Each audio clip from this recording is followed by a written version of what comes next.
자, 오늘 선생님이 앞에 한번 수업을 해보니까 인문예술 2개 정도 수업이 가능하더라고. 1강하고 2강. 그래서 일단은 내가 주중에 수업 일정에 대해서 문자 보내니까 보내 확인 꼭 해주시고, 그래서 토요일은 문학, 일요일은 비문학 이렇게 나갈 건데, 일단은 비문학 같은 경우에는 특히나 본인이 먼저 읽어와 주셔야 돼.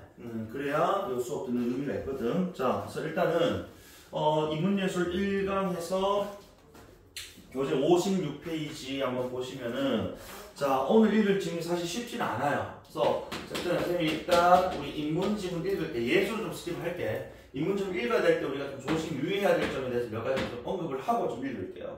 일단 기본적으로 인문지문은 아무래도 어떤 이론이라든지 그지 학자들의 어떤 주장, 관점들이 많이 나옵니다. 그러다 보면 결국 이런 주장이나 관점을 모아하는 서포트하는 근거들이 함께 나오기 마련이거든. 이걸 우리는 뭐라고? 논점이라고 해요. 그래서 어쨌든 이런 논점의 어떤 과정들을 우리가 잘 캐치해줘야 된다. 그치? 그래서 어쨌든 한 지문에 한 명 나올 수도 있지만 2명, 3명 이상 나오게 된다면 필연적으로 그들의 관점을 비교한단 말이야. 그치? 그러니까 이런 부분에 우리가 주목해줘야 되는 거고. 두 번째, 인문지문은 우리가 이런 상대적인 개념어 내지는 서술어 이런 것들 좀 주목을 해줘야 돼요. 왜냐면 우리 지금 보면은 자 또 읽을 건데 뭐 절대적이다, 그 다음에 객관적이다 이런 얘기 나온단 말이에요. 우리가 절대와 객관, 독립 이런 말들 나오는 순간 아 절대적인 것에 반대 상대적 개념으로는 상대적이란 말이 있고, 그치? 객관의 반대는 주관적이라는 게 있고, 그치? 독립의 반대는 뭐 개별적이라고 자 그런 게 있단 말이야, 그치? 그래서 연관성. 그러니까 그런 식으로 상대적인 개념을 서술어 위주로 우리가 뭐 해줘야 된다고? 해당 단어들의 어떤 이 의미들의 층이라고 하면서 이제 범주라고 표현해요. 이 층이 범주의 일치, 불일치를 우리가 판단할 수 있어야 된다고. 그러니까 이런 것들이 잘 되어야 인문지문을 좀 라이트하게 읽을 수 있다는 겁니다. 그러니까 내가 뭐 아무리 좀 이과적 성향이 좀 강하더라도 인문지문이 한 개는 꼭 나오기 마련이에요. 일단 우리가 지금 4개 구성이 나오잖아, 모의 구성에서. 자, 1번부터 3번째 우리 그 독서로 나옵니다. 그 다음에 주제통합지문으로 요즘 인문지문이 거의 절대 다수로 나와요. 그 다음에 과학기술에서 한 개, 사회에서 한 개. 그 사회의 경제하는 법인데, 어쨌든 인문지문 어렵다고 매번 우리가 뭐 할 수는 없어. 던질 수는 없다 이겁니다. 그래서 이런 어떤 관점들, 그래서 이건 당연히, 이거는 영역을 떠나서 항상 우리가 비문학을 읽을 때 뭐 해야 되는? 항상 견지해야 되는 어떤 스트레스라고 봐야 돼. 그치? 그래서 이런 어떤 능력들이, 그치? 전제가 됐을 때 나의 어떤 이해 능력이 높아지는 것이고, 이해 능력이 높아지면 이해가 내가 글을 읽었을 때 이런 것들을 이제 잘 걸러내고 조합해내고 줄여내는 그런 또 이제 이해가 높아지면 당연히 속도도 그치? 높아지는 거야. 빨라지는 거라고. 속도가 빨라진다는 글을 읽어내는 시간이 줄어들기 때문에 상대적으로 뭐 여유있게 지문을 문제를 풀 수 있다는 거지. 그치? 그러니까 내가 궁극적으로 궁극적으로 추구하는 것은 비문학에서는 항상 이제 우리가 이제 내 스스로 생각하고 사고하고 판단하고, 그치? 해결하는, 이해하는 이런 능력이 좀 갖춰져야 된다는 겁니다. 그치? 어쨌든 오늘 뭐 인문예술 지문을 할 거니까 이 정도 좀 설명을 좀 하고, 오늘 우리가 주목해야 되는 거 바로 이 2가지에 주목을 해서 지문 내용 정리를 하자는 거야. 자, 그러면 일단 1문단부터 갈 건데, 그래서 요즘 비문학은 사실 그렇게 길지 않아요. 우리가 모의고사 뭐 쳐보면 알겠지만은 대부분 뭐 한 페이지에서도 한 반 페이지 정도밖에 차지 안 하거든요. 그치? 근데 수특은 조금 긴 편이에요. 그 길이가. 그 호흡이 좀 길기 때문에 좀 길다 싶으면 내가 한 2, 3문단 정도까지 읽고 끊고 나서 풀어도 됩니다. 소설처럼. 요거는 본인 어떤 이제 기호에 맞게, 또는 푸는 어떤 이 패턴에 맞게끔 본인들이 조절하시면 돼요. 알겠지? 자, 1문단 한번 볼게요. 그러면 현대 인식론은 이라고 나오고. 자, 일단 현대 인식론 나왔으니까 현대라는 말이 나오면 일단 시간적 표시잖아요. 그치? 그러니까 뭐 중세나 고대나 근대나 그치 하고 비교할 수도 있겠다는 가능성을 좀 생각해 줬으면 좋겠고, 어쨌든 현대 인식론의 이 인식이라는 원에서 우리 인문지문에서 인식이라는 말 정말 많이 씁니다. 인식은 그냥 뭐야? 생각이야. 사고란 말이지. 그치? 그러니까 쉽게 지금 약간 말장난 같은데, 인식론은 우리가 생각을 어떻게 하는지에 대한 어떤 생각을 펼쳐놓은 이론인 거야. 맞지? 우리가 사고를 어떻게 하는지, 인간이라는 존재가. 어쨌든 자율적 주체인 인간들이 보편적인 이성을 통해서 진리에 대한 합의에 도달할 수 있다고 전제한다고. 결국 이 말하는 진리라는 건 뭐야? 인간이 이성을 통해서 생각해낸 것 아니겠어? 그치? 그리고 인식의 결과 이렇게 봐야 되는 거죠. 어쨌든 인간들 이성을 통해 진리에 대해서 도달한다는데 근데 그냥 도달이 아니고 합의에 도달한다고 되어 있어. 우리가 흔히 진리라고 표현하는 것은 보편적인 그치 내지는 뭐다 절대적인 무언가라고 얘기를 하는데 그러니까 동훈이가 생각하는, 주연이가 생각하는, 서쌤이 생각하는 것이 1 더하기 1은 2다 라는 이런 것들 우리는 지금 다 합의를 한단 말이야. 그래서 하나와 하나가 더해지면 2개가 되는 거구나 라는 진리를 한다고 우리는 받아들이게 된다고. 그리고 이것은 우리가 하기 전에 합의하기 이전에 이미 하는 거 있는 거야. 그래서 내가 왜 이런 것들을 중요시하게 하냐면 인문지문은 워딩 하나하나에 물론 의미가 다 있는데 이런 것들 하나하나를 우리가 좀 잘 캐치해냈을 때 의미가 조금 더 쉽게 이해가 된다. 잘 들어. 합의에 도달한다는 것. 우리 도달은 이미 목적지 또는 기준점이 있다고, 결과가. 그곳에 우리가 도착하는 거예요. 그지? 그러니까 합의에 도달한다는 이 진리는 이미 기존재하고 있었다는 거야. 거기에 대해서 우리 사람들이 합의를 했고 도착하게 된다는 거죠. 그지? 그러니까 요런 것들의 포인트를 잘 읽어내는 친구들이 항상 1등급 받는 친구들. 자, 그래서 이에 기반이니까 현대 인식론을 기반한이겠지, 그치? 분석 철학은 이제 새끼를 친 거야. 자, 분석 철학은요, 철학의 대상을 진위는 우리가 진짜 가짜입니다. 그죠? 참거짓이라고 표현하죠. 인문학 논리학에서는. 자, 참거짓이 명확히 확정될 수 있는 명제. 명제는 우리가 쉽게 해서 그냥 문장이라 읽어도 상관없습니다만, 어쨌든 분석 철학에서는 철학에서 자기들이 다루는 분석 대상은 뭐가 참거짓, true, false로 나타낼 수 있는 명제여야 된다라고 보는 거야. 그러니까 이런 것들도 쌤이 지금 이렇게 true, false라고 표현하지만은 이미 지금 많은 기출문제에서 다루고 있는 내용들이었기 때문에 이런 부분에 대한 어떤 반응들은 좀 좋아져야 된다는 거죠. 그치? 그래서 자, 참거짓으로 명확하게 구분될 수 있는 명제가 바로 분석 철학에서 분석의 그 대상으로 우리가 설정할 수 있는 것이다. 그렇게 생각을 하고 인간의 사고를 언어의 의미 분석을 통해 자 여기서 말한 인간의 사고는 결국 뭐가 되겠어? 자 인간의 사고란 결국 이제 앞에 나오는 명제랑 같은 층으로 봐야 된다는 거지. 그래서 인간의 사고란 결국 우리가 하나의 어떤 생각으로서 떠올린 명제 문장일 거 아니야. 맞아? 그것을 언어의 분석을 통해서 이거 내가 지금 이거 화살표 치는 거 잘 봐야 되는 거야. 그러니까 내가 이렇게 화살표 칠 때가 있어. 그럼 요건 이제 우리가 인과성이거든. 순서를 가리키는 거야. 그러니까 요런 사고의 방향들을 여러분 잘 보시라고. 그러니까 인간의 사고를 언어의 의미 분석을 통해 논리적으로 해명하는 거니까 언어 의미 분석이 변수고 결과적으로 분석 대상은 뭐가 되는 거야? 인간의 사고가 되는 거야. 그렇지? 그래서 결국 최종적으로는 이 인간의 사고는 결국 명제일 것이고 그 명제는 결국에는 아까 현대 인식론에서 파생됐기 때문에 진리에 대응하는 어떤 개념일 거라는 거지. 그치? 그래서 논리적으로 해명하는 것을 철학의 임무로 삼았다라고 좀 층위를 맞춰줬다고. 그래서 어쨌든 간에 자 계속해서 인식과 관련해서 그지 이것을 어떻게 분석하고 그죠? 어떤 진리에 도달하는지에 대한 얘기를 하고 있는 지문인데 자 이러한 입장, 분석 철학의 입장에 대해서 자유주의 해석학자 로티는 해석이지. 자, 그래서 세 번째 그치. 자, 입장 관점을 가진 자 사람도 좋고 또는 주의, 또 이론도 좋습니다. 자, 벌써 나왔어. 자, 로티는 비트겐슈타인의 언어 게임론과 콰인의 전체론을 바탕으로 실용주의적 관점에서 기존 철학은 당연히 분석 철학을 얘기하는 걸 거야, 그치? 분석 철학을 새롭게 해석하고자 했다.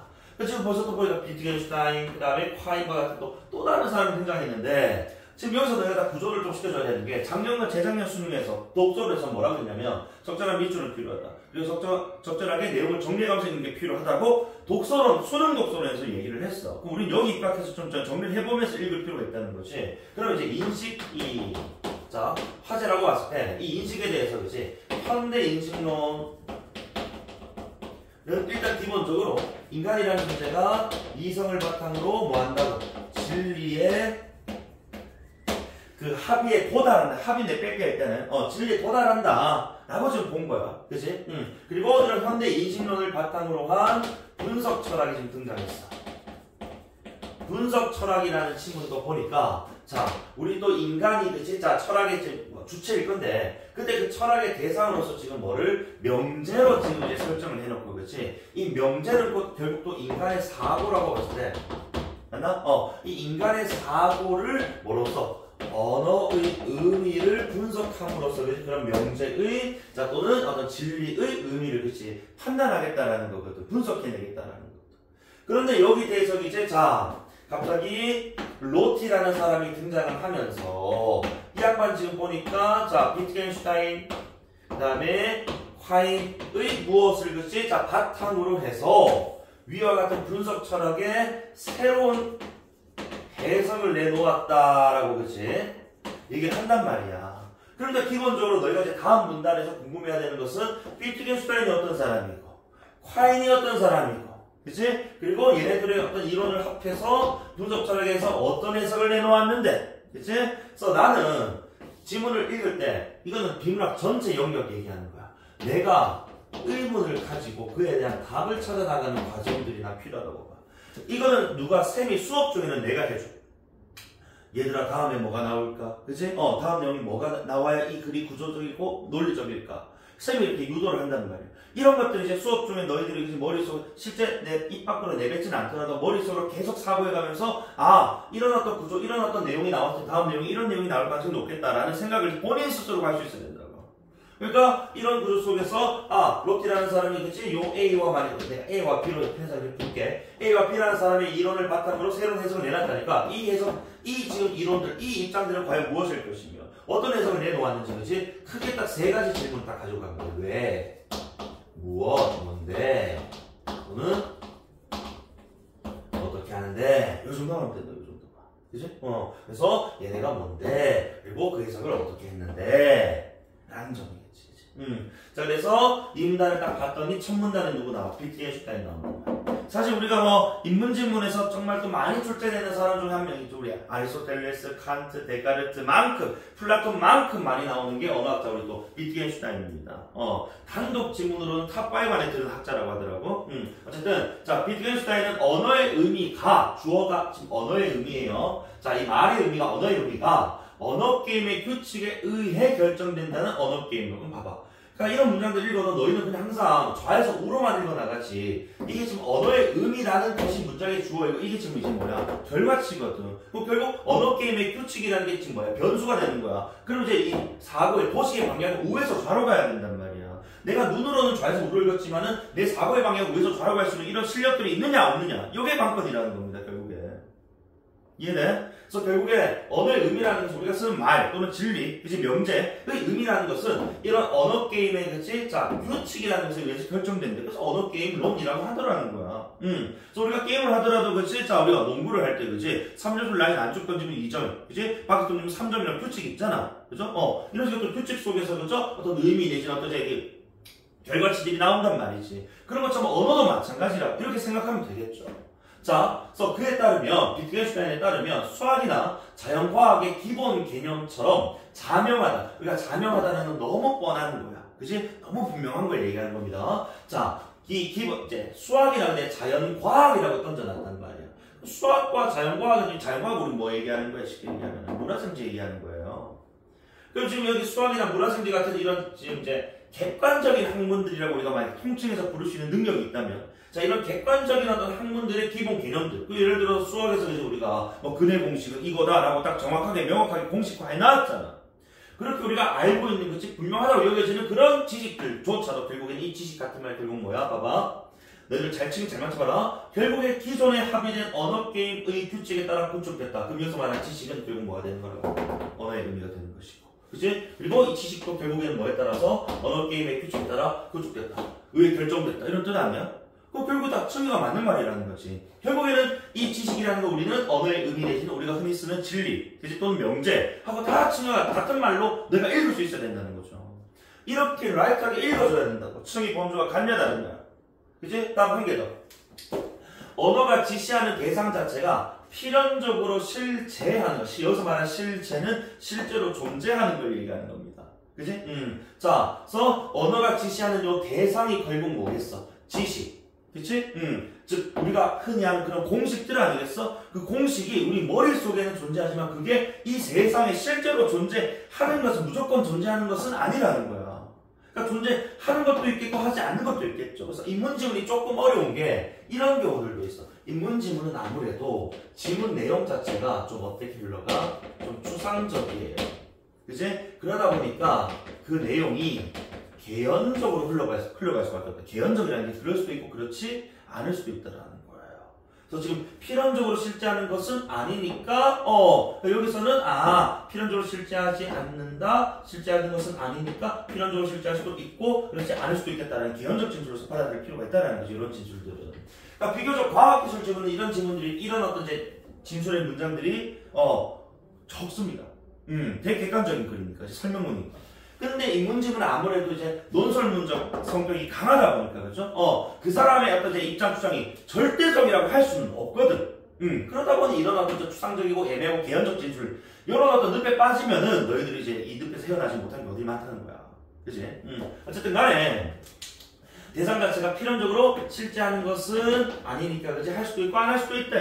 그치? 자 어쨌든 소위 우리가 흔히 진리라는 것도 결국 진리 또 밑줄 한번 그어봐. 진리라는 것 또한 도니까 뭐예요? 올소 또한이거든. 그럼 결국 위랑 치가 똑같다는 말이거든. 이게 결국 무슨 말인 거야? 맞춰줘야 돼. 그치? 결국 얘는 뭐에 따라서? 언어 게임의 규칙에 기반했다, 의에 결정되다, 구축됐다, 기반했다. 맞아. 같은 추격다. 그것을 여기서는 통칭해서 뭐해? 상호작용의 결과다. 이렇게 또 표현을 했네요. 맞니? 그러니까 어쨌든 규칙에 따라서 그지 만들어진 거지. 나는 패턴일 뿐이다 라고 설명하는 겁니다. 필연적 존재하지 않아요. 맞지? 자 그리고 어쨌든 간에 자 한편하고 리프레시 돼요. 자 문단 중간에 나오는 한편을 리프레시입니다. 화제 전환입니다. 그래서 비트겐슈타인의 어떤 이론에 대해서 얘기해 줬습니다. 그래서 간단히 정리를 하자면 어쨌든 간에 언어의 의미라는 것은 언어의 뭐에 따라 언어 게임의 규칙에 따라 결정되는 것이다. 그렇기 때문에 이게 언제나 뭐하다? 실제로 존재한다라고 얘기할 수는 없다. 그런 얘기입니다 지금. 그래서 결국에는 이 관계를 그냥 뭐야? 그래 상호작용이다라고 네 글자로 표현했다는 겁니다. 그러니까 여기에 대해서 라이트하게 넘어가느냐? 이게 무슨 소리야? 하고 이제 못 넘어가는 친구는 분명히 이제 이 의식, 인식의 차이는 거지. 이 지문을 받아들이는 데 있어서 이해의 차이는 분명히 드러날 거라는 거야. 자 그리고 콰인에 대해서 얘기해. 자 콰인 아까 우리가 지금에서 봤듯이 이제 전체론이라는 걸 주장한 사람인데, 자 콰인은 대상에 대한 신념이나 명제, 이 신념이나 명제도 결국 또 뭐겠어? 또 진리, 또 언어 이런 거 아니겠어? 우리가 쓰는 명제. 자, 그래서 신념 명제들이 각각 독립적으로 성립하는 것이 아니라 이거 색을 좀 다르게 할게. 자, 신념이나 명제는 주어인데 쌤이 이런 것들 자 체크할 때잖아. 각각 독립적으로 성립하는 것이 아니라 할 때 내가 이런 A가 아니라 B 하면 당연히 우리가 지문의 내용을 읽을 때는 뒤에 있는 B가 중요해요. 그치? 그런데 실제 모의고사 또는 수능을 풀어보면 B에 대한 내용 이해를 위해서 필요하지만은 앞에 있는 요 지금 괄호치고 체크한 A 부분 있지. 여기가 어디서 장난을 많이 친다고 내용 확인할 때 장난을 많이 친다 이거야. 그래서 나는 이런 기호들 실제로 내가 너희들한테 이렇게 지문 속에서 그냥 보여주는 거 있잖아, 그렇지? 뭐 영상만 지금 보이는지 모르겠지만 내가 실제로 나도 이렇게 체크를 해요. 나도 나만 기호를 쓴단 말이야. 그래서 적절한 기호들을 활용해 가는 것은 좀 필요하다라고 평가원에서도 이렇게 인정을 한 부분이기 때문에 본인만의 기호를 좀 찾아 쓰는 거, 그치? 활용해 보는 거 중요합니다. 그렇다고 해서 다 그으면 안 되고, 그치? 어쨌든 간에, 그래서 독립적으로 성립하는 게 아니야. 그 독립적으로 성립하는 게 아니면, 동훈아, 독립적이지 않으면 상대적 개념으로 우리가 뭐라고 설명되겠어? 서로 관련이 있다 이렇게 보면 되는 거야. 그치? 그러니까 독립적으로 성립하는 것이 아니니까 신념 명제들 자기들끼리 뭐 한다고 막 서로 영향을 주고받는 거라는 거지. 이런 생각들도 우리가 뭐 할 수 있어야 된다고. 자, 또 선생님 또 강조하는 게 동시사고 또는 반대사고. 우리가 하나의 문장을 딱 접했을 때, 또 하나의 또 내용을 접했을 때, 이 내용이 그렇지, 자, 독립적으로 성립하는 것이 아니라 뒤에 흘러갈 내용들은 그렇지, 독립적으로 존재하지 않는다. 그리고 서로 뭐야, 유기적으로 존재한다. 독립이 완전 유기니까. 유기가 이거되고 또는 서로 뭐, 이제 관련성이 있다. 그렇지? 연관성이 있다. 이런 식의 워딩들을 딱 떠올려주면서 그렇지, 읽어 내려가면은 내가 지문에 끌려가는 게 아니고 내가 지문을 이끌어 간다는 거야. 이런 느낌을 받으면서 내가 지문을 압도를 해야 되는 것이지, 지문을 매번 끌려다니면서 그렇지, 절절을 매는 그런 모습들에서 좀 벗어나자는 겁니다. 그럼 당연히 이거는 뭐야? 이해와 그렇지? 읽어내는 힘이 당연히 전제되어 있을 때 가능한 것이겠죠. 한두 번 읽어서는 안 돼요, 이렇게. 주요 같은 경우 쌤이랑 좀 오랜 시간 같이 이렇게 읽고 있잖아요, 그렇지? 이렇게 쌤 매번 쌤 다르게 읽어? 아니야, 쌤 매번 똑같이 이렇게 읽어. 일관된 방법과 그렇지? 관점에 입각해서 그렇지? 읽어내는 이런 힘들이 그렇지? 갖춰졌을 때 어떤 지문을 만나도 그렇지? 내가 자신 있게 내려갈 수 있단 말이야. 읽어 내려갈 수 있단 말이야. 아직 3월이에요. 충분합니다. 자, 계속 갈게. 자, 어쨌든 간에서 신념 명제들이 각각 독립적으로 성립하는 것이 아니라 서로라는 단어. 그렇지. 난 여기서 봐봐. 자, 각각 독립적으로 성립하는 것이 아니라 서로라는 원인 딱 나오는 순간 아, 독립적과 무슨 말? 반대되는 말이다. 상대어다. 딱 떠올렸단 말. 서로 정당성을 뭐 해준다. 이쪽. 그러니까 A라는 신념이 있어. B라는 명제가 있어. A가 B를 서포트, B가 A를 서포트. 이렇게 할 수 있다는 거야. 이런 말을 너희가 만약에 자, 구조도 만약에 구조를 이런 식으로 떠올려낼 수 있었다면 서로 입증한다는 거. 그러니까 아, 이것은 그지 독립적이지 않다라는 말이 확 명확하게 딱 내 의미 머릿속에 탁 박힌단 말이지. 독립적이었다면 서로 뭐 영향을 주지? 아, 끝났겠지 뭐. 근데 그게 아니라는 말이죠. 자, 어쨌든 그것을 우리 뭐라 부르겠다고? 우리 콰인의 전체론이라고 부르겠다는 거. 그지? 자, 그래서 예를 들어까지 자 준단 말이야. 그래서 우리가 문장에서 예를 들어 문장이 나오면은 앞문장은 뭐가 됩니까? 앞문장은 대개는 추상적인 문장이에요. 그지? 그리고 뒷문장은 이제 뭐가 되는 문장이야? 구체화된 문장. 그 어쨌든 추상과 구체의 관계이긴 하지만 어쨌든 앞뒤로 같은 말이야. 맞지? 그럼 이게 층위를 맞춰주면 되거든. 잘 들어봐. 물리학자들은 물체의 가속도에 관한 물리 법칙. 자, 그 물리 법칙이란 결국 뭐라고 읽을래? 어떠한 명제라고 부릅시다. 오케이? 자, 그걸 증명하기 위해서 실험 장치가 질량 시간 등의 물리량을 정확하게 측정할 수 있다는 것을 전제한다는. 여기서 말하자면 실험 장치가 또 하나의 지금 실험 명제라고 좀 봐야 되겠네. 그치? 근데 그 장치 자체가 아니고 그 장치가 나타내는 요걸 우리가 지금 명제라고 보자는 거야. 맞지? 자, 신념. 자, 그런데 이러한 전제는 실험 장치의 또 물리적 특성에 관한 다른 물리 법칙들에 의해 또 보장되는 거예요. 그러니까 이런 질량과 시간도 또 다른 물리 법칙에 의해 보장이 된다는 겁니다. 자, A를 우리가 드러내기 위해서 가속도에 대해서 얘기하기 위해서 질량 시간을 가져왔는데 이 질량 시간 역시 또 다른 물리 법칙에 의해 또 이제 설명된단 말이지. 이게 서로 지금 뭐 하고 있어? 정당성을 입증하고 있다. 이렇게 읽어줘야 되는 거죠. 이해됩니까? 또는 뭐가 아니다. 아, 독립적이지 않구나. 이렇게 읽어줘야 됩니다. 이해되십니까? 자, 그러면서 이 물리 법칙도 어쨌든 증명해서 또 다른 또 D가 나올 것이고 E, F까지 쭉쭉 나올 수 있단 말이야. 자, 어쨌든 이러한 지금 자, 그래서 쭉쭉쭉쭉 가는 것을 지문에서는 이렇게 표현하더라고요. 순환 구조라. 아니, 순환이란 결국 돌고 도는 거거든요. 자, 이런 식으로 그치? 결국 물체의 가속도에 관한 물리 법칙은 그 정당성을 정해서 이 문장을 우리가 잘 이해를 했다면은 비문학 정말 잘 읽는 친구인데 봐봐, 우리가 사실 지금 우리 이 가속도에 관한 물리 법칙 A라고 우리가 상정을 했었거든. A가 언젠가는 그 정당성을 스스로 보존하는 상황에 놓이게 된다. 왜? 순환이니까. A가 자 입증되기 위해서 B가 필요했는데 B가 입증되기 위해서는 C가 필요했는데 C가 입증되기 위해서 누가 필요하더라? A가 필요하더라. 그럼 결국 A를 입증하기 위해서는 뭐가 필요했다? A가 필요했다와 같은 자기 스스로 정당성을 입증하는 상황이 돼버린 이런 구조까지 가면 이거 퍼펙트 안 해서 이해되지? 그러니까 여기서 A라고 우리가 임으로 이렇게 기호 같은 것들 매긴 것도 센스입니다. 맞지? 매겼을 때 다른 물리 법칙 가다가 근데 자기가 자기 자신을 보존한다? 그럼 결국 이렇게 돌아가는 이게 뭔데? 이게 순환 구조 아니냐? 맞지? 그러니까 이런 어떤 생각들, 이런 사고들을 할 수 있는 수준이 난 되셨으면 좋겠다.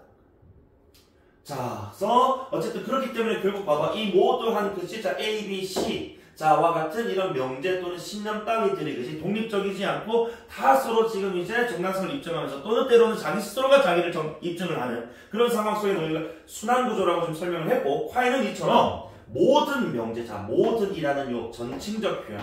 쌤 사실 모든, 모두, 언제나, 항상, 늘과 같은 이런 전칭적 표현을 이제 보면 약간 거품 무는 스타일이거든.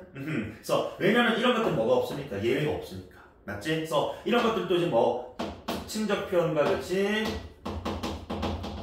엮여서 장난이 많이 이제 또 이제 걸리는 부분이란 말이죠. 어쨌든 모든 명제가 이렇게 지금 상호 의존 같은 말 뭐야?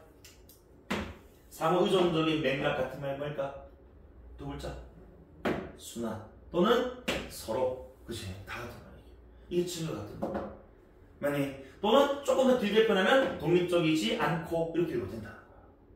이렇게 묶어낼 수 있겠니? 그래서 어쨌든 모든 이 명제, 진리라는 것은, 법칙이라는 것은 서로가 서로에게겠지. 자, 이렇게 자 순환 구조 속에서 상호 의존적인 맥락 속에서 결정 의미가 그지 이렇게 입증이 되거나 그지 결정되더라는 겁니다. 그래서 이에 따라 개별 명제들의 진리성이 결국에는 자 상호 의존 같은 말 또 세 글자 뭐라고? 상대화. 왜? A는 B에 의해 결정되고 B는 C에 의해 결정되고 C는 또 A에 의해 결정되고 그치? 그리고 결국 A는 A에 의해 결정되고 결국 상대적인 건 아니냐 맞니? 결국 이제 서로 정당성 입증 순환구조, 상호의존적, 상대화 다 같은 말입니다. 층위로도 풀고 범주로도 풀고 이게 되냐 안 되냐 그치? 그래서 자 상대화되기 때문에 궁극적인 토대 궁극적이라는 건 결국 상대적이라는 말에 상대말이겠지. 그럼 절대적이다 그치? 라는 말이니까 궁극적인 토대는 뭐야? 우리 지금 전체론에서는 얘기가 나와서는 안 된다 그치? 기본적인 궁극적인 토대라는 것은 없다 다 상대적인 거야 그치? 왜냐면 A가 B의 토대가 될 수 있지만은 그치? 또 A는 또 다른 것에 또 토대가 될 수 있단 말이야 그치? 근데 또 그 다른 게 또 다른 것에 또 토대가 될 수 있는 거죠 뭐 이런 식으로 이제 가기 때문에 절대적인 궁극적인 토대는 없다 이거 얘기하고 싶어요 결국 전체 어디 속에서? 맥락 속에서 모든 명제는 맥락 속에서 결정되는 그걸 우리는 전체론이라고 합니다 그래서 전체론 정리를 좀 해보면 그치? 결국에는 이 명제라는 것이 그치? 즉 언어의 의미라고 보셔도 상관없습니다. 층위를 맞춰주면 명제, 진리 또는 법칙이라는 것이 결국에는 어느 속에서? 맥락 속에서 상호 의존 즉 요거 세 글자로 표현하면 상대화 네 글자로 표현하면 순환구조 그치? 속에 놓이면서 그치? 그 의미가 뭐다? 결정되더라 이해되나? 그럼 이제 우리 이 문단에서 누구 얘기해줬다고 지금 비트겐슈타인과 콰인의 이야기를 해줬다고 그럼 이제 이 두 사람의 어떤 입장을 조합해서 로티가 또 뭐야? 그래 이 현대 인식론 또는 분석 철학을 어떻게 까는지에 대한 얘기가 나와줘야지만이 우리가 지금 띄운 질문에 대한 답이 완성된단 말이야 맞지? 자 3문단 보세요 그래서 로티는 비트겐슈타인의 언어 게임론 플러스 콰인의 전체론을 결합하여 모든 명제의 의미는 언어의 의미는 이렇게 해도 되겠고 그쵸? 자 그것이 속한 특정 어디에서 명제의 의미는 특정 맥락 플러스 그 맥락 속에 어디에서 규칙 속에서 결정된다 결국 합친 거잖아 언어의 의미 즉 명제라는 것은 이런 맥락에 있는 규칙에 따라서 결정되는 것이다 이거 얘기하고 싶어서 지금 이 문제는 정확히 길게 설명했던 거야 사실은 이걸 우리는 쌤이 우리 방학교재로 내가 그 고3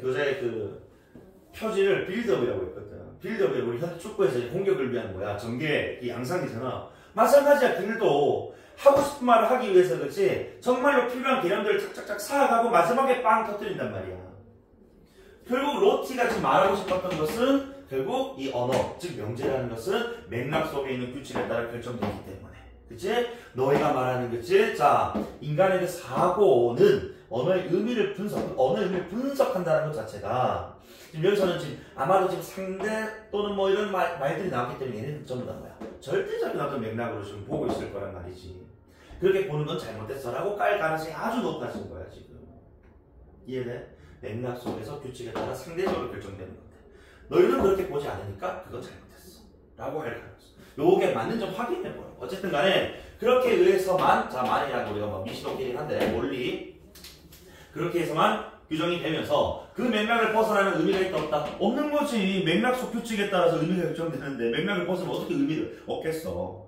맞아? 맥락을 벗어나는 의미가 없어 맥락에 그 안에 있는 규칙을 따라야 그치? 자, 그래서 현대인식론들이 나왔을 때 깔 내용 나온 거야. 그러니까 현대인식론은 인간의 마음이 자연을 있는 그대로 비추는 거울이다. 그러니까 어쨌든 마음을 지금 거울이라고 비유했기 때문에 그 다음 문장에 있는 거울 대신에 이것을 마음이라고 읽어주면 좋겠고 근데 마음 대신에 우리는 이 지문이 지금 뭐에 대한 얘기라고? 인식, 생각, 사고에 대한 얘기니까 마음 대신에 조금 우리가 좀 더 정확한 그제 해석을 할 수 있는 친구라면 이걸 마음이라고 읽지 않고 사고나 인식으로 바꿔서 읽었을 거야. 그렇지? 결국 이 인식 생각 속에 반영된 확실한 표상만이 우리 인식에, 그치? 우리 머릿속에 있는 확실한 무언가가 있어야 그 생각의 그치? 근거가 될 수 있는 거라고 본 거야. 그럼 확실한 표상만이 우리 생각, 인간이 떠올리는 생각의 근거가 될 수 있다.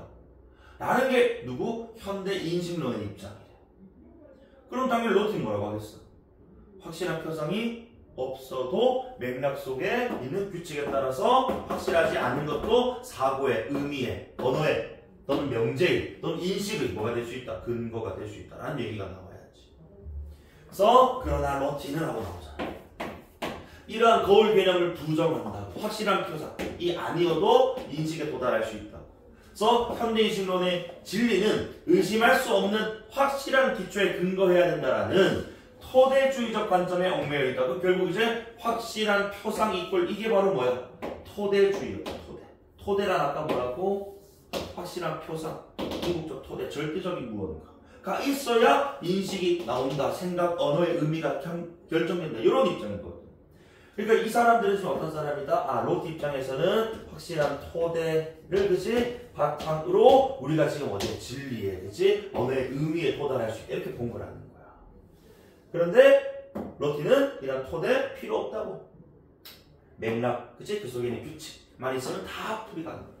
자, 그는, 자, 로티겠지? 자, 로티는 진리가 고정된 실제가 아니라, 자, 봐봐. 고정된 실제가 아니라니까 이런 것도 A가 아니라 B. 체크 잘 해주셔야 됩니다. 고정된 게 아니야. 고정의 같은 층이 또 뭐 절대적인 게 아니라 이렇게 읽어낸다는 거야.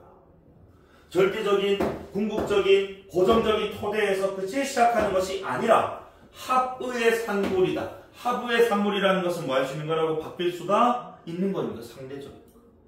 그치? 자, 그래서 명제는 다시 한 번 더 절대적 토대 존재 여부가 아니라 그러니까 고정 절대 같은 층이잖아. 고정 절대가 아니라 현상에 대한 설명과 예측력이라는 뭐로 실용적인 가치. 그러니까 이 해석이 그치? 이 의미가 맥락에 따라서 그죠? A로 해석될 수 있고 B로 해석될 수 있고 C로 해석될 수 있는데 요 해석들은 각각 이제 뭔가 좀 실제적인 어떤 유용함, 이제 쓸모가 있는 것으로 환원됐을 그때 의미가 있다고 보는 것이죠. 그래서 이는 철학을 하나의 언어 게임으로 보고 그 유용성을 평가하는 해석학적 접근이다라는 점에서 절대적인 하나의 의미는 없다. 상대적인 의미다. 이런 얘기하고 싶습니다, 지금. 그러니까 딱 절대 고정 보자마자 이거는 상대적이다. 그치? 그 다음에 자 고정의 반대는 뭐겠어? 그러면 움직이는 건 유동적인 거지. 그치? 그래서 유동적이다. 절대라고 계속 얘기하는 상대라고 하지만 유동적인 것이다. 바뀔 수 있다고 합니다. 또는 가변도 좋고요. 알겠습니까? 요런 워딩들을 너희들 이제 이런 빈출 개념들, 어휘들 통해서 맞춰줘야 되는 거예요. 왜냐면 이런 게 나중에 또 뭐야? 이게 지금 이 지문에서는 이제 고정과 절대 뭐 이렇게 나오지만은 선택지에서는 반대층으로 상대나 유동, 가변적이다라고 선택지 워딩으로 나올 수 있거든. 그치? 자, 어쨌든 해석학적 접근이라고 좀 부른다네요. 자, 그래서 로티는 이런 해석학의 이 실용성이 전체론적 특성에서 비롯된다고 보았다. 자, 그리고 이렇게 기호화된 문장 문제는 대개는 추론 문제예요. 그치? 그리고 그때는 대개는 이렇게 생각하는 그 이유를 물어보기 마련이거든. 그러면은 이거는 결국 그달나게 그치? 머지않은 곳에 있어요. 봐봐.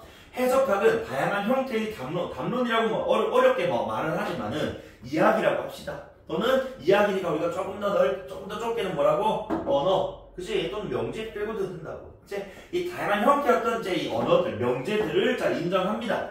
그치? 왜? 그래, 맥락 속에서 그치? 그것이 다 뭐가 될지 상대적으로 그치? 의미가 생길 수도 있고 안 생길 수도 있는 것들이니까 다 인정해준다고. 그리고 이를 생산하고 전성하는 주체 관점에서 해석, 여기서 말하는 주체는 인간이겠지. 담론들 간의 연관성, 다양함, 이런 것들 파악해 나가면서 뭐 하는 거야? 상대적인 의미를 찾아 나가는 거야. 그래서 A를 이해하기 위해 뭘 가져온다고? B를 가져와. 그치? B를 이해하기 위해 또 뭐 가져와? C를 가져와. 그치? 쭉쭉쭉 과정에서 그죠? A, B, C가 각각 지금 뭐인 것 같아? 담론을 이렇게 지금 기호화해 놓은 것 같거든. 그치? 그러면서 그런 상호 이해. 그치? 자, 다양한 형태들의 담론들을 인정했다는 연관성 파악한다. 연관성 파악한다는 건 상호 이해를 하는 것이다. 그렇게 되면 결국 뭐로 귀결돼? 두 글자. 순환으로 귀결된다고. 지금 그대로 맞아. 순환. 맞지? 그러면 쭉쭉쭉 가다 보면 D, E에서 갑자기 또 A가 필요하고 그런 식이. 그치? 그냥 물리고.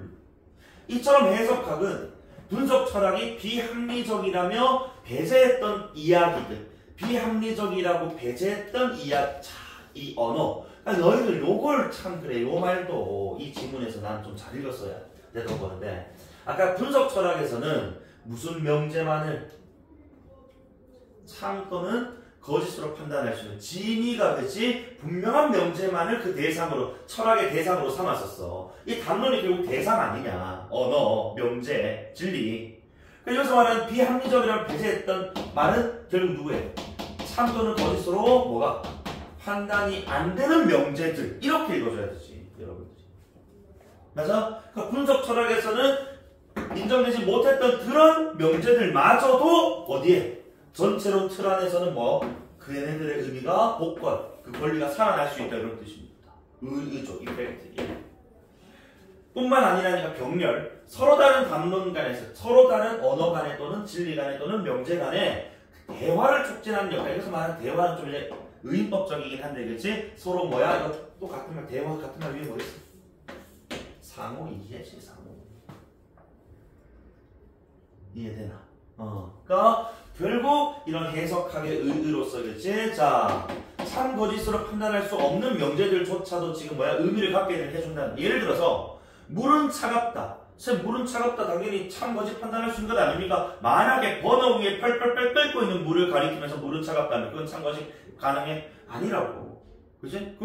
그게 그럼 뜨거운 거니까 거짓이잖아요. 아니, 반대로 그러면 이제 금방 막 올려서 물이 한 약 한 30도 정도 됐어. 그 문장에 그 물에 대해서는 물이 차갑다, 물이 뜨겁다라고 얘기할 수 있을까? 얘기 못 한다고. 참거짓이라고 얘기할 수 없다는 겁니다. 그런 명제들조차도 어디에서는 로티의 해석학에서는 의미를 가지는 어떠한 문장이 될 수 있다는 거야. 그치? 분석 철학에서 그걸 얘기를 못 해요. 참거짓 판단이 안 되니까. 제가 좀 극단적으로 표현했지만 어쨌든 간에 이런 것들까지도 끌어들어오더라고요. 그리고 로트에 의하면 정의, 자유, 평등과 같은 자유주의 사회의 규범들은 다양한 또 역사적 과정을 통해 우연적으로 형성된, 역사적 과정이라는 거 있잖아요. 그치? 자, 소리 그 비문학이든 문학이든 역사적 과정이라는 워딩이 나오면 역사적이란 우리 이 국어에서는, 언어학에서는 생성과 소멸을 맞지? 그러니까 결국 이런 지금 규범들도, 자, 동문학 규범도 어떻게 읽을래? 많이 거쳐서 규범이지. 사실은 뭐라고 읽으면 돼? 그래, 법칙, 진리, 명제, 언어, 그래 읽으면 돼. 그치? 이런 것들 결국 뭐야? 역사적 과정을 통해서 우연적으로 형성된 거야. 지금 우리가 지금 뭐 생각하는 자유, 정의, 평등이 없을 수도 있었어. 이런 결국 역사적 과정을 통해 우연적으로 형성, 역사적 과정 두 글자 뭐라고 그럴래? 역사적 과정 두 글자. 맥락. 그치? 생성과 소멸이라는 그 맥락 속에서 탄생한 거야. 그치? 그 맥락 속에서 어떠한 규칙이 있었기 때문에 그 규칙에 따라서 만들어 어떤 의미를 얻게 된 거라고. 안 그래? 이렇게 맞춰줘야지, 결국에. 로티에 의하면, 맞지? 층이 맞춰줘야지. 그래서 어쨌든 이러한 규범들, 법칙들, 내지는 뭐 진리, 명제들, 다시 한번 더 절대적 토대로 삼으면 돼, 안 돼? 안 돼. 절대적이지 않고 뭐니까? 상대적인 거니까. 그치? 그것들이 형성되어 과정을 그래서 추적해야 되는 거야. 어떻게 상대적으로 만들어졌는지. 또한 철학은 합리성이라는 단일 기준을 고수한다는 건 뭐야? 또 이것도 절대적인 거잖아. 맞지? 그건 대신 또 괄호 체크. 뭐 해야 된다고? 다양한 이야기들, 진리들 간의 대화 같은 말 또 뭐야? 위에 나왔던 건 상호 이해, 연관성 파악을 통한 진보, 더 나아가는 추구가 돼야 된다. 그치? 이게 지금 쌤이 지금 얘기하고 싶은 건 내용을 지금 우리가 공부하는 건 뭐 내신에 필요할 수는 있습니다만 궁극적으로는 여러분 피지컬이 좋아지면은 독서 내신 지문은 피지컬로도 뚫어낼 수 있어 사실은. 자, 어쨌든 간에 뒤에 이제 마무리 좀 해보면 이때 대화는 서로가 의미 있는 주체로 승인받는 것을 전제로 한다. 즉 서로가 서로에게 뭐가 의미 있는 무언가가 돼야 된다. 아까 우리 정당성을 이제 그 입증하는 거지, 전제를 하는 그런 상황들. 자, 그리고 오문단 볼까요? 저 실용적 가치를 중시하는 로트의 해석적 입장은 이게 조금 도덕적 상대주의로 이어질 수 있다는 좀 비판을 받는. 이게 무슨 말이냐? 우리 그런 도덕적 상대주의, 계속 우리 로트는 내가 상대적이다라고 얘기를 했단 말이야. 그러니까 예를 들어가지고 이런 게 있다고. 우리는 흔히 아무리 우리가 뭐 공공하고 힘들어도 남의 것을 훔치면 안 된다라고 생각을 해. 그치? 근데 로티는 뭐라고 했다고? 네가 너무 힘들면 뭐 훔쳐도 된다라는 이런 것들 뭐 그럴 수 있다라고, 또 맥락에 따라서는 어떤 규칙에 따라서는 그게 의미가 있다. 그래도 된다라고 얘기할 수도 있다는 거야. 나쁜 짓을 뭐 할 수도 있다 쉽게 생각하면 옹호할 수 있다라는 어떤 비판을 받기도 한다는 겁니다. 상대적인 거. 그치? 그러니까 너는 부유하니까 너는 훔치면 안 돼. 근데 나는 가난하니까 나는 훔쳐도 돼. 이건 너무 상대적이고, 그치? 너무 주관적인 것 아니냐. 기준이라는 것이. 그럼, 자, 비판도 있지만은, 다양한 어떤 이제 문화가 공존하는 현대사회. 그치? 이 다양성을 존중해주고. 그치? 그러니까, 여기서 이런 것들은 다 토대가 다 절대적인 것이었거든. 그치? 이런 절대적으로 바라보는 그런 관점이 아닌, 상대적인 관점에서, 그치? 다양한 맥락을 통해서 의미를 판단해, 의미를 파악하니까, 여러 가지를 뭐 할 수 있는 거, 포용할 수 있다는 점에 뭐가 있다? 의의가 있다. 이러고 마무리할게요. 오면 그게 뭐 중요한 건 아닌 것 같습니다. 그치? 예. 그래서 아마 여러분 문제를 잘 풀어오셨을 겁니다. 그래서 01번에 적절하지 않은 거 내가 정답만 더 빨리 체크할게. 자, 5번 선택지. 자, 정답이 5번인데, 자, 로티 동그라미 쳐봐. 그럼 너희들 내가 요거 딱 한 번만 팁만 줄게. 로티 나왔어. 그 뒤에 누구 나와야 돼? 뭐, 어딨노? 순환, 상대적, 그치? 맥락, 뭐 이런 거 나와야 된다고. 만약에 근데 갑자기 뭐가 나왔다? 궁극적 토대. 궁극적 토대가 무슨 토대? 절대적 기준. 그치? 나올 때 안 돼. 안 되지. 이거 누구 층인데? 현대인식 어떤 분석 철학의 층이거든. 층이가 안 맞아요. 근데 위에 봐. 로티. 맞니? 설명 예측력 유용성 맞아. 유용성 중요하다. 유용적, 이제 실용적 가치. 그 다음에 과잉 해서 자 독립적 성립하지 않는다. 그대로 나온 거죠 이건. 근데 만약에 꼬았다면은 신념은 다른 신념과 관련이 있다 이런 식으로 바꿔서 얘기할 수 있다는 거지. 예전 이건 그대로 나왔지만 맞지? 그 다음에 현대인식론 나와야 되니까 누구 나와야 되는 거야? 확실한 표상. 확실한 표상이란 결국 뭐야? 토대, 절대적인 무언가. 그 다음에 분석 철학 누구 또 나와야 돼? 이건 1번은 그냥 분석 철학의 이론이네요. 그치? 분석 철학은 이제 논리적으로 해명한다. 그다음에 사고를. 그치? 이런 거니까. 너무 쉽게 나온다. 자, 2번에 정답도, 자, 정답 5번인데, 자, 적절한 걸 찾으라고 해. 자, 그럼 내가 한번 기억 가지고 한번 제껴볼게. 자, 지금 보면은 1번부터 5번까지 전부 다 지금 기억, 니은은 지금 구분되어 있잖아요. 이렇게. 그럼 요거는 기억, 니은을 한꺼번에 같이 보면서 해도 되지만은 나는 요렇게 보는 게 효율적이거든. 그치? 이렇게 소거해놓고 니은 가지고 자랑 한 번에 소거하는 게 훨씬 낫지 않을까? 이렇게 가는 것보다. 그치? 그래서 기억 봐. 자, 기억은 우리 언어 게임론이었어. 자, 실제성, 아니, 실제성이 뭐, 부여한다라고 단정하면 돼? 안 돼. 비현적이라고 했거든. 그럴 수도 있고, 그렇지 않을 수도 있어. 맞지? 이걸 하면 안 된다. 그 다음에, 기억의 철학은 언어 게임이 된다. 철학이란 결국 뭔데? 진리, 명제거든. 언어거든. 게임이 되는 거야. 게임 속 그렇지. 그치? 그리고, 자, 언어 게임의 구축물이 기억에 의해 진리가 도출된다? 아까 뭐라고 했어? 도출된다라는 것은 결국에 도달하고 도출된다는 건 이미 있는 거야. 맞지? 그럼 얘네들은 이미 있는 걸 찾아 나가는 것이 아니거든.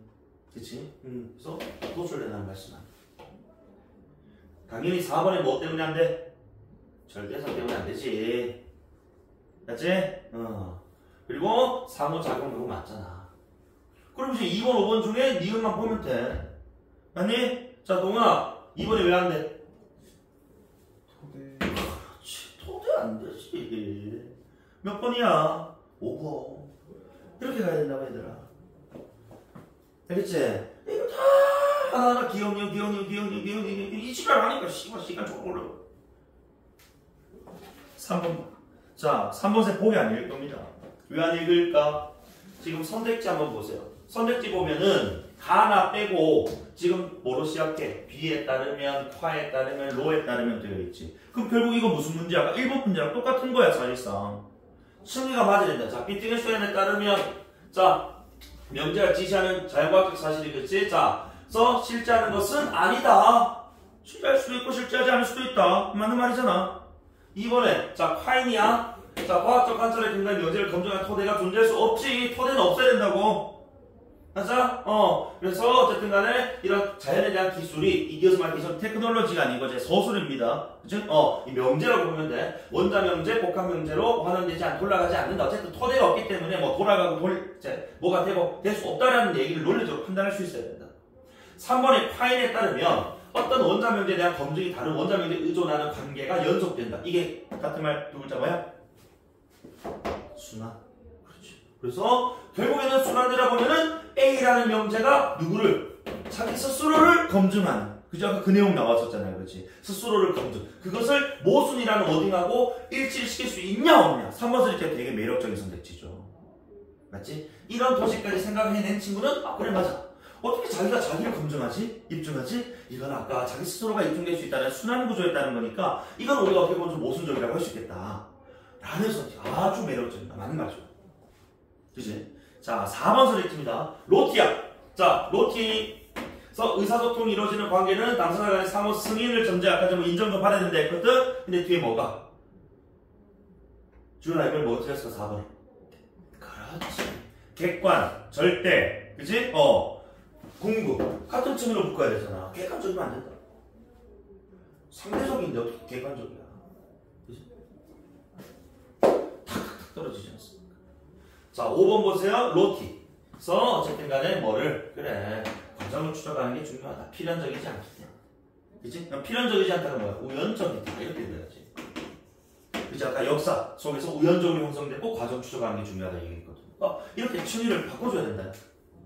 이해되니? 4번도 그럼 너희들 해볼래? 자, 봐봐. 4번도 이게 아까 내가 아까 그 기호화된 문장, 그제 문제는 이 이유, 추론 문제라고 말씀드렸거든요. 그지? 그러니까 이것도 사실 뭐 이유로 적절한 건 물어보지만은 지금 이게 지금 자, 이 로티의 해석하기 전체론에 그지 조금 더 이제 그 큰 영향을 받았다 뭐 이런 얘기하는 건데 당연히 토대의 확실성 안 될 것이고 그지? 맥락에 숨겨져 있는 게 아니고 맥락을 통해서 지금 의미를 그지 구성하는 맥락에 숨겨져 있으면 안 돼. 맥락 속에 있는 규칙을 통해 의미가 형성되는 거잖아. 그러니까 숨겨져 있으면 안 되는 것이고 그지? 그리고 아까 비합리적인 담론이랑 참가지 구분이 안 되는 건데 그것마저도 의미를 가질 수 있다라고 했지 구분할 수 있게 된 건 아니야. 이거는 완전히 층과 다르지 그지? 4번에 전체론 기반에서 각각의 담론을 인정하고 그들을 상호 의존을 발휘해서 그들의 대화를 가능하게 한다. 그럼으로써 그지 맥락에서 의미를 형성하게 한다. 그러므로 그죠? 4번 선택지가 정답이다. 그럼 5번은 뭐 틀렸냐? 동훈아 뭐 틀? 상호의존. 상호의존? 상호의존까지는 좋은데.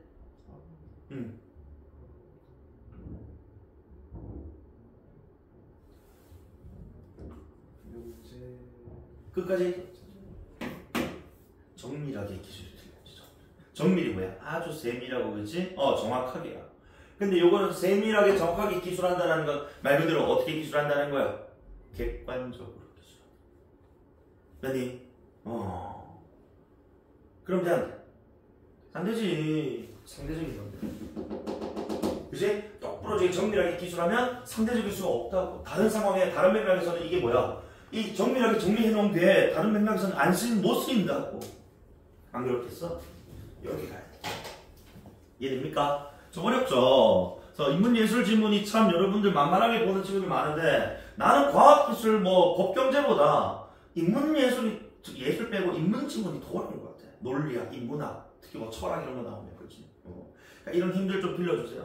잠깐만 쉬었다가 2강 하겠습니다.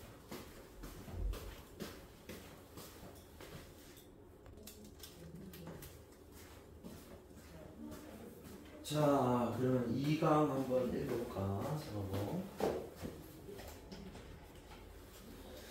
2강은 자, 1문단부터 보면 일단 은유라고 시작돼서 우리가 뭐 사실 문학 시간에도 봤을 법한 개념이니까 되게 좀 이제 익숙하다라고 좀 착각하기 십상이었는데 우리가 흔히 아는 그런 은유가 아니었다는 거죠. 조금 어려운 은유였어요.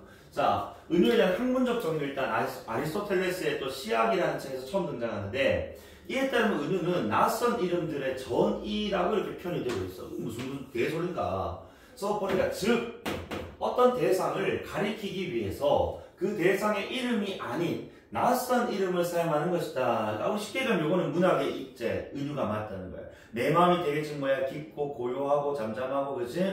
넓다라는 걸 위해서 우리 넓다라는 걸 위해서 내 마음은 호수요 이렇게 A는 B와 같이 그치? 그래서 내 마음을 가리키기 위해서 내 마음이 아닌 거지 다른 이름을 가져올 수도 있다면 호수 같은 이름 이거 흔히 아는 은유가 맞는 것 같은데 자, 사실 이 문장은 안 줘도 되는 문장이었던 것 같았으면 생각에는. 자, 어쨌든 근데 우리가 알고 있는 은유랑 다르다는 걸 좀 알려주기 위해서 던지는 어떤 그냥 삽입 부분이라고 보시면 되겠고 실제로는 이제 뒤에 나오는 요양반인데 20세기 독일의 철학자 블루멘베르크는 평생 은유에 대한 연구로 철학적 사유를 계속 펼쳐나가며 철학, 과학, 신화 등을 아우른 모든 텍스트를, 그러니까 철학, 과학, 신화도 다 어쨌든 말로, 언어로 이루어져 있잖아요. 그치? 그런 모든 텍스트 언어를 은유적 구조로 파악을 또 했다라는 거야.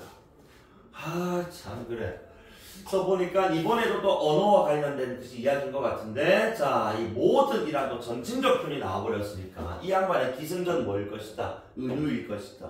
그럼 이 양반에게 은유란 과연 무엇일까? 위와 같은 우리가 흔히 아는 문학적 은유는 아닐 것 같은데, 왜냐면은 철학이나 과학이라는 것이 개념이 끼어 들어갔단 말이에요. 신화는 우리가 그럴 수 있다 쳐도 철학, 과학은 적어도 우리가 문학이 아닌 상황이기 때문에 우리가 아는 은유랑 다를 것 같다. 그래서 이 은유는 무엇일까? 그래서 그가 말하는 은유는, 자, 블루가 말하는 은유는 인간이 세계 및 자신의 실존은 실제 존재입니다. 그래서 어쨌든 세계의 존재와 자신의 그 존재에 대해서 창조해낸 상, 이때 상 우리가 형상할 때 그 상이야. 즉 모양이에요.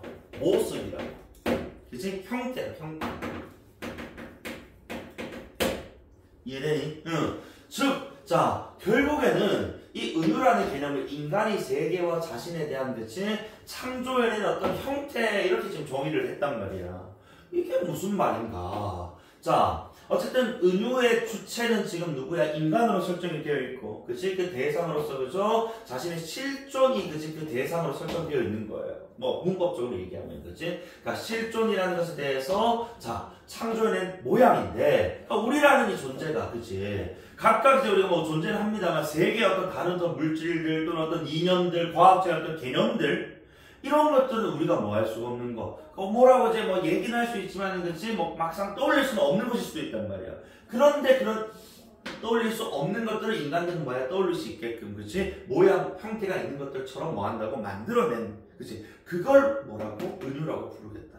이게 좀 말이 좀 어렵죠, 그죠? 요 문장 좀 어렵긴 하지만 어쨌든 간에 실존에 대해서 모양을 만든 것, 요 정도로만 이해를 해도 상관없을 것 같아. 쌤이 금방 부연 설명한 거는 요 내용에 대해서 조금 더 이제 읽고 나서 내가 한 얘기이기 때문에 요 정도 수준에서는 그냥 인간이 주체가 되어서 어쨌든 실존에 대해서 뭔가를 만들어내는 걸 그 은유라고 하는 거구나. 이렇게 판단할 필요가 있다고. 오케이? 그래서 어쨌든 이를 통해, 결국 이를 통해는 이가 바로 은유야. 아니, 은유를 통해 인간의 삶의 방식을 읽어내고자 했다. 결국 이제 은유 속에서 또 뭐가? 은유를 통해서 뭐 할 수 있다? 우리는 인간의 삶의 방식을 판단할 수가 있다. 읽어낼 수 있다라고 들어요. 은유 속에 이제 인간의 삶의 방식이 들어가 있다라는 거죠. 그 이유는 이렇게 갈 수 있어야 되는 거야.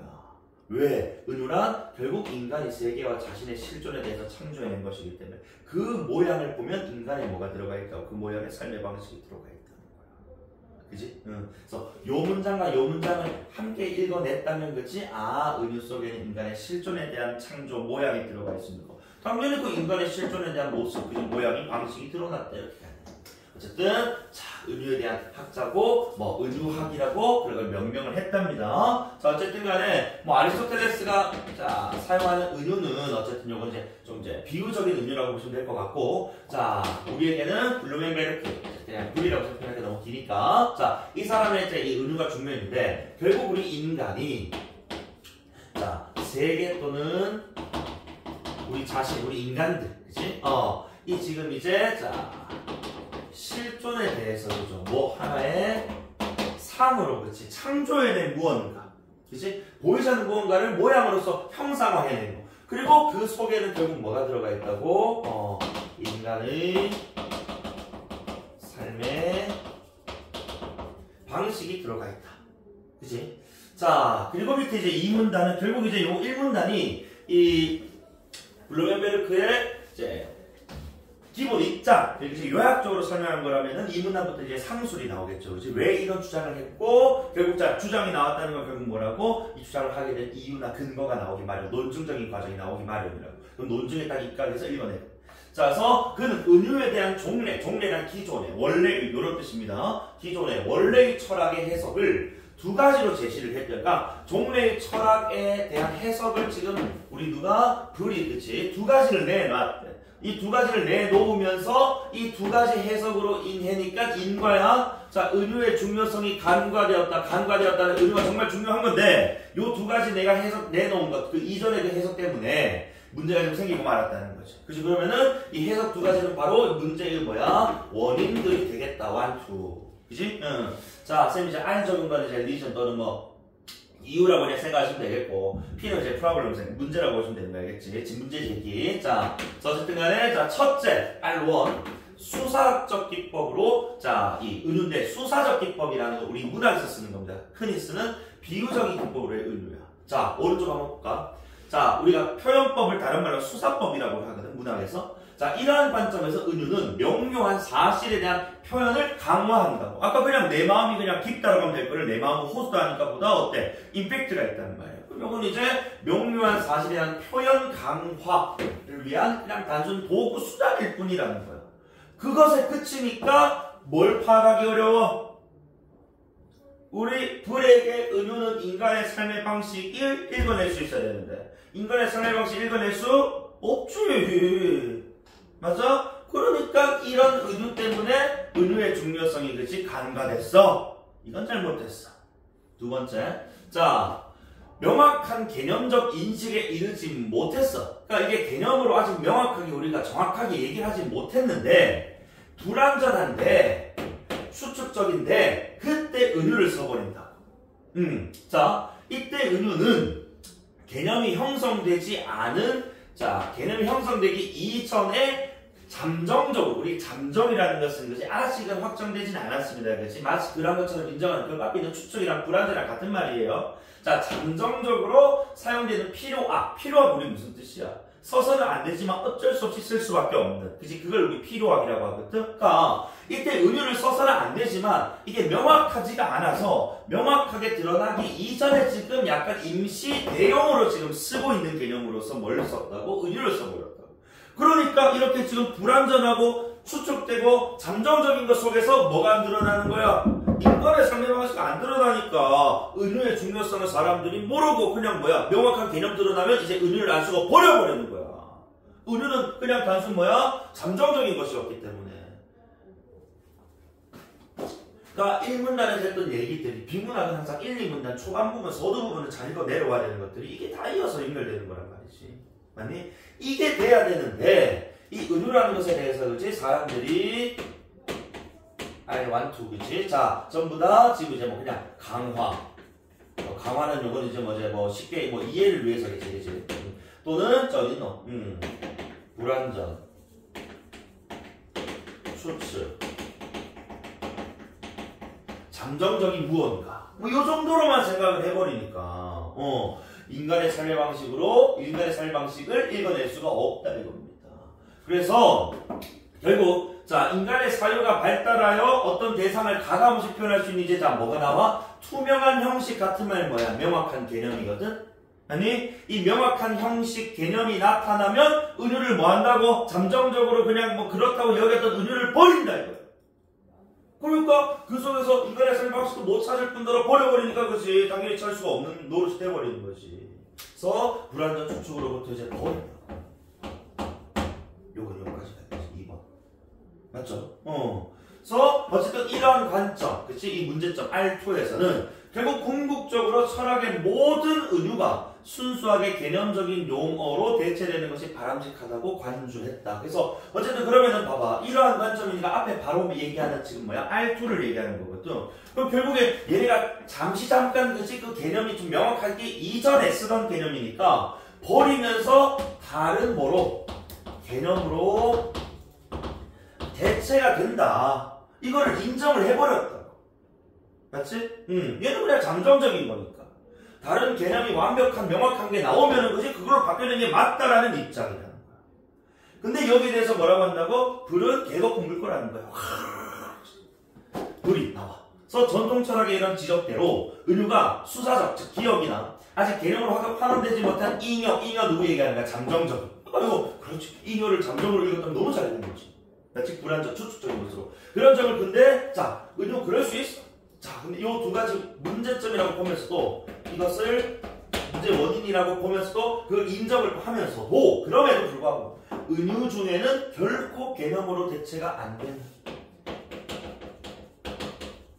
개념 대체가 안 되는 은유인 뭐가 있다? 디귿 절대적 은유라는 게 있다라고 하더라고요.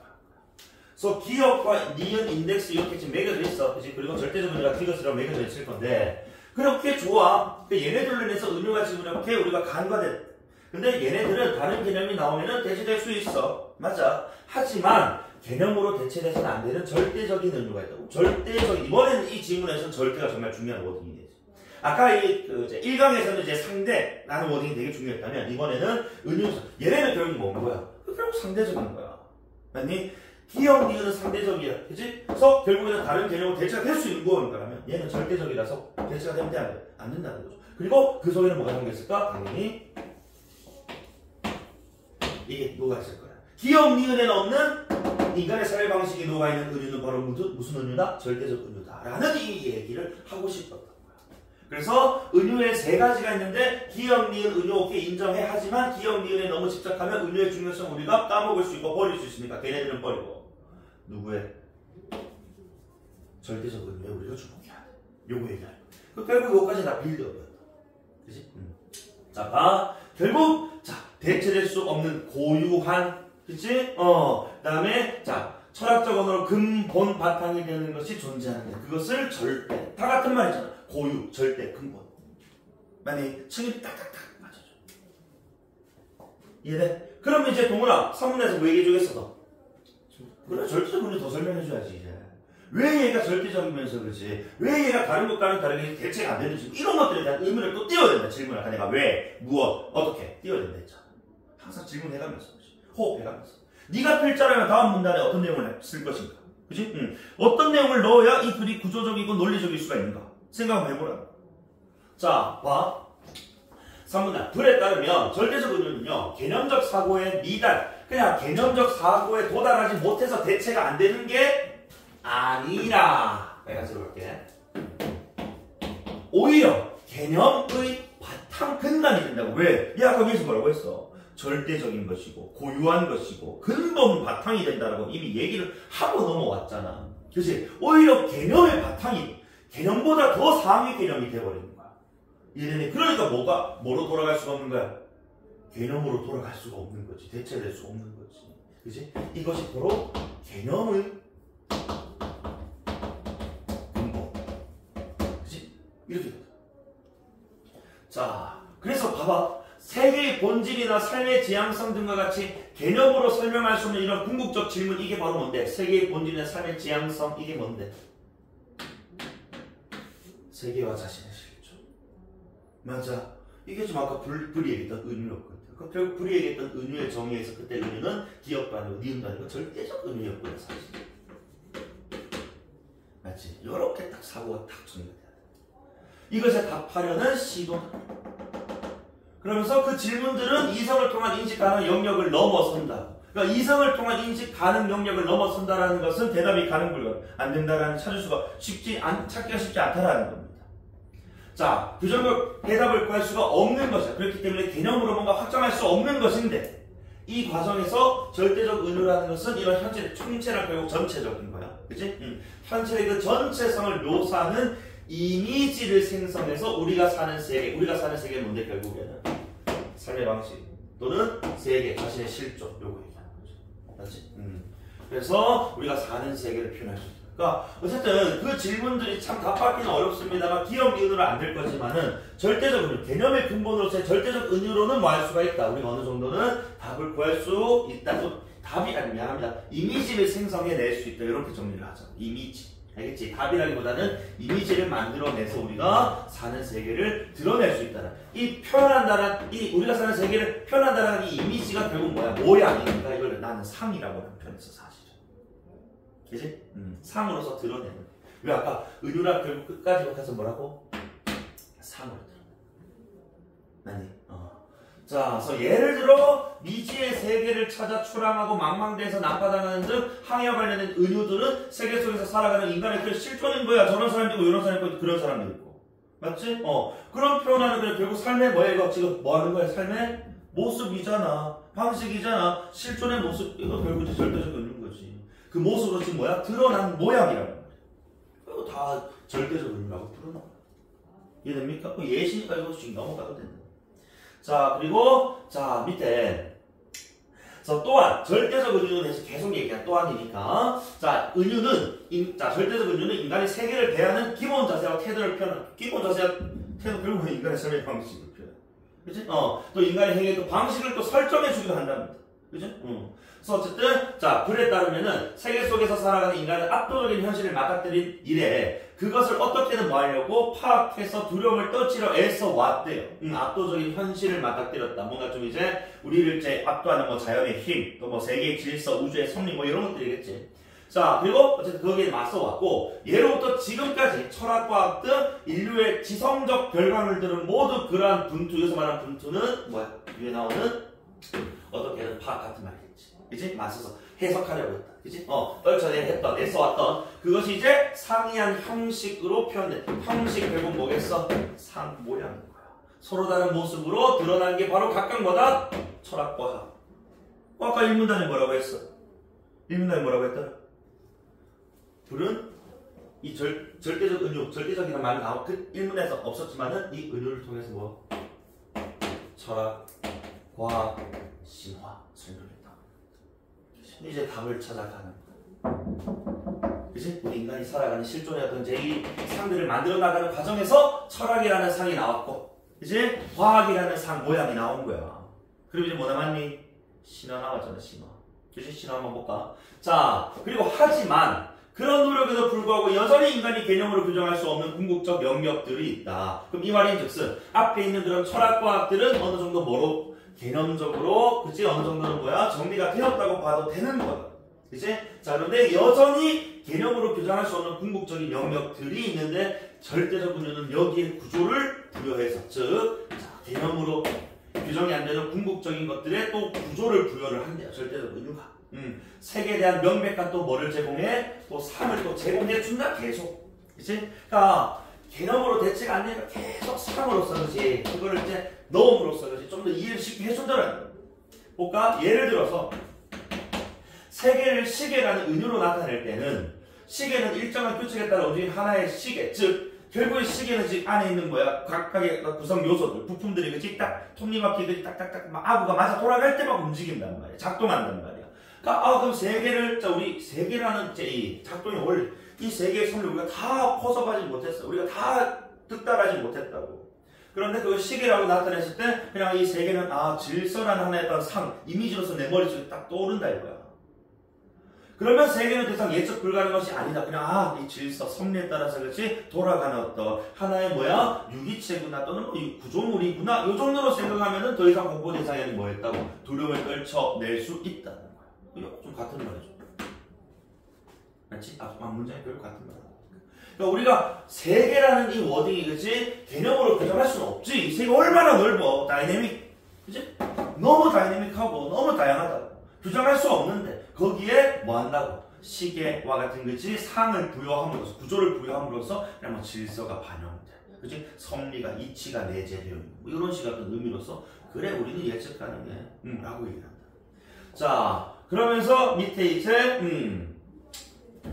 결국 자 절대적 은유와 마찬가지로 이제 신화 얘기가 딱 나오는데 신화 역시 개념으로는 해명할 수 없는 사태. 그럼 우리가 뭐 그리스 로마 신화도 그렇고 우리 이제 문학 시간에 배웠던 주몽 신화, 단군 신화 그런 것들 개념적으로 설명할 수가 없죠. 갑자기 마늘 쑥갓 처먹고 사람 됐대. 그 신화 어떻게 설명할 건데? 안 그래? 자 그런 사태 또한 결국 은유로 그치? 자 은유를 활용한 이야기로 서술을 한다는 점에서 자 이 블루멘베르크의 이 은유 이론은 신화 이론으로 연결이 된답니다. 자 그에 따르면요. 신화의 기본적 기능이 일단 거대한 공포를 마주한 우리 또 주체는 인간이에요.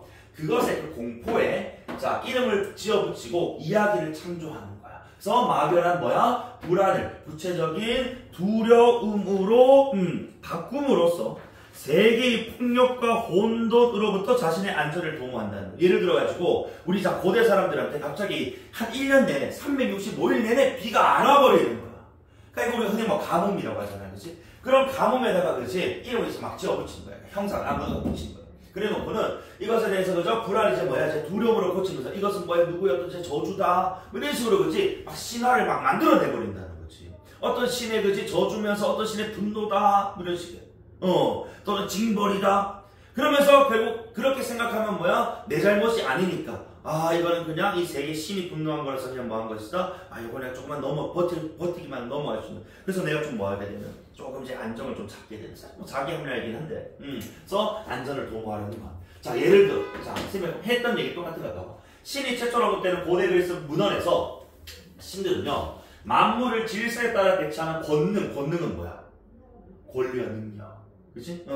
자, 권한과 능력. 이렇게 보면 되는 거야. 그치? 자, 어쨌든 만물을 질서에 따라 대처할 수 있는 그냥 권능을 지닌, 아주 그냥 신적 능력을 지닌 그런 존재로 설정되어 있다고. 자, 그렇게 되어 있는데, 이런 이야기를 통해 인간은 이성으로 파악할 수 있는 이런 섭리들 있잖아? 그래서 말하는 이성으로 파악할 수 있는 이 섭리는 바로 위에 있는 거친 풍경, 풍돌이 있지. 세계. 아까 세계는 파악이 잘 안 된다고 했거든.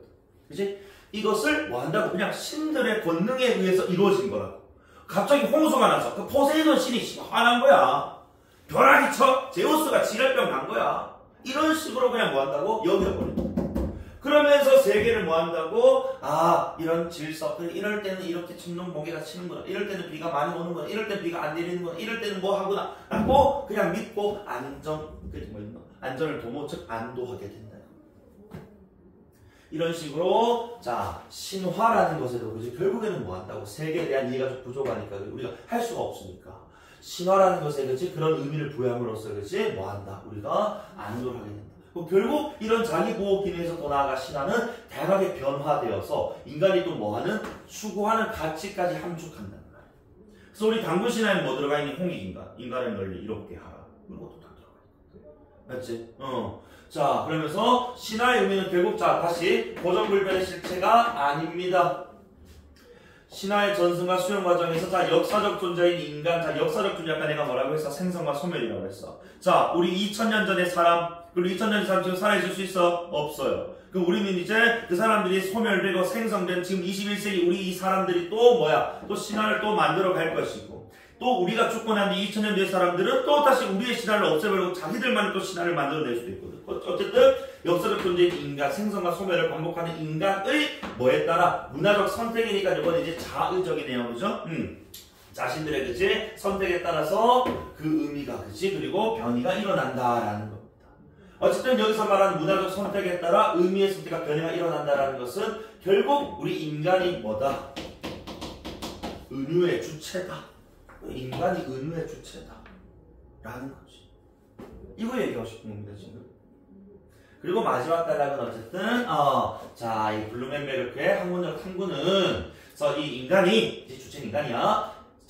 자신과 세계, 그치? 그래서 이해가는 역사 과정 속에서 은유가 담당하는 역할, 신화의 어떤 역할이든, 이런 것들을 뭐 담당하면서, 검토하면서, 우리 실존의 뭐 창조적 건성을 찾으라는 데 의의가 있다. 이거는 뭐 넘어갈게요.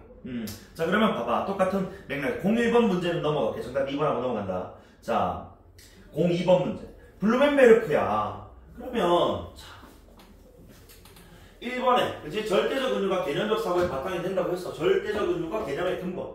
그치? 그건 맞는 거야. 그 다음에, 철학을 통해 개념적으로 설명할 수 없는 영역이 존재하기 때문에, 그치? 자, 그런 것들은 이제 우리가 절대적인 은유로서, 그치? 표현해야 된다. 그 다음에 은유 중에는 개념적 용어로 대체되는 것이 바람직한 경우도 있다. 그때 그 은유는 누구야? 수사적 은유하고, 그치? 그 다음 불완전한 은유. 이런 것도 있었어. 그죠? 얘네들은 다른 개념으로 대체되어도 된다. 자, 그 다음에 4번인데, 신화야. 그 신화는 일단 절대적 은유의 한 종류입니다. 그치? 그런데 여기 보면, 역사와 지금 무관하다? 아니야. 아까 신화는 아까 금방 마지막 단락에서 뭐라고 했어? 역사적 존재인 우리 인간이 선택하는 거라고 했어. 유관하고요. 플러스 우연한 변이야? 아니야. 인간의 선택에 따른 변이기 때문에 이건 필연적 변이 또는 의도적 변이 이렇게 봐야 되지 얘들아. 이해되니? 층위가 안 맞다고요. 반대 층위가 반대 진술이에요. 정답 4번입니다. 그 다음에 절대적 은유는 어쨌든 이성으로 인식할 수 없는 영역의 이미지 생성 상. 이제 이미지를 상이라고 읽었다면 되지. 형상 이미지. 5번도 넘어갈 수 있다. 자 3번 봐봐. 내가 이것도 보기 읽을까 안 읽을까? 보기 안 읽을 거예요. 봐봐 얘들아. 자 시기라는 표현이 1번 써 있지. 천체가 정교한 과학적 법칙에 따라 운행된다는 케플러의 세계관을 이미지 상이지 그럼 D. 맞아? 자, 그 다음에 소리의 특성이 자 봐봐 명확하게 규명되기 이전이니까 불완전이니까 누구야? 니은 춤이 딱딱 떨어지잖아. 자 3번에 자 역시 자 소리가 전달되지 않는 영역이 존재해 어렵다는 것이 밝혀진 상황에서 소리 그들이라는 용어가 시각적 경험을 불러일으켜서 이해를 돕기 위한 거래. 이해를 돕기 위한 거라면 결국 뭐야? 수사적 은유 그치? 꾸며준. 그 다음에 자 사투리가 여러 동물종이 동일한 조상에서 비롯된 주장은 사람들이 또 쉽게 납득이니까 위랑 똑같네? 뭐가 와야 되는데? 기억이 와야 되는데 니은이 맞지? 층이가만 맞추면 탁탁탁 떨어집니다 얘들아. 5번은 자 5번 보세요. 자 조난자가 살아남기 널빤지에 매달려 한다는 자 이 부활의 몸의 말이 기존의 신념체가 흔들린 상황에서 인간이 취할 삶의 자세, 인간의 삶의 자세, 삶의 방식 누구야? 절대적 은유. 맞지? 이해됩니까? 자, 4번도 셈 한번 해볼까? 자, 이거 지금 딱 선택지 보자마자 누구 나와? 프로메테우스, 제우스 나오지? 그럼 뭐해? 신화. 신화는 결국 뭐해? 절대적 은유. 맞아? 그럼 1번 선택지 보세요. 그럼 어쨌든 간에 자 프로메테우스가 제우스를 기만한 행위를 강조하며 제우스의 처벌을 정당한 응징으로 묘사했단다. 어쨌든 간에 묘사했다는 이미지화 했다는 거야. 맞니? 이렇게 드러낸 것은 어쨌든 간에 이렇게 지금 신화는 자 우리 인간이 뭐야? 그래 이러한 질서로 이 세계가 돌아가구나라는 믿음을 좀 부여해서 안정감을, 그치? 안도감을 느끼려고 하는 것이라고. 1번 익스큐즈. 2번 보세요. 제우스가 지상에 번개가 내리지 않도록 하는 것은 폭력적인 자연과 신의 권능을 분리야? 아니지. 내리지 않도록 했다. 내리지 않도록 하는 것은 이 자연과 신이 지금 어디에 있기 때문에 연결되어 있어서 그지 우리 인간인 뭐 접근할 수가 없는, 우리 인간이 뭐 할 수가 없는, 이해할 수가 없는, 그치? 그런 부분이라고 그냥 우리가 인간이 받아들이려고 하는 부분이란 말이야. 이건 분리가 아니고 철저하게 연결시켜서 우리 인간의 지금 삶을 이해하려 노력하는 것이죠. 세계를. 이해돼? 분리라는 말이 나오면 안 된다는 겁니다. 분명히 질문해서 신화는 그치, 신과 그런 자연의 그치, 연결을 통해서 그치, 우리 인간 세계가 어떻게 돌아가는지를 나름 이해하려는 노력의 일환으로서 이제 은유를 한 거라고 했단 말이에요. 근데 분리라는 말이 어떻게 나올 수 있냐? 이해됩니까? 자, 그리고 나머지 이제 또 보면은 자, 다른 지문에서는 이렇게 지금 뭐야? 또 다른 걸 강조하기 위해서 변주하기도 하고 시대에 따라서. 맞지? 그 다음에 또 이렇게 지금 다른 내용이 또 추가됐다는 것은 다른 사람들이 그치 역사적인 존재인 우리 인간들이 또 다른 선택을 한 거야. 다른 시대에서는. 그 다음에 5번 선택지 역사 의미는 아니 신화 의미는 고정된 것이 아니다라는 점. 아까 그대로 나왔다. 고정된 게 아니라 그치 역사적 존재인 인간의 선택에 따라 문화적 선택에 따라서 그 의미가 선택된다 라고 얘기를 했어. 쫙쫙쫙 떨어져 분리합니다.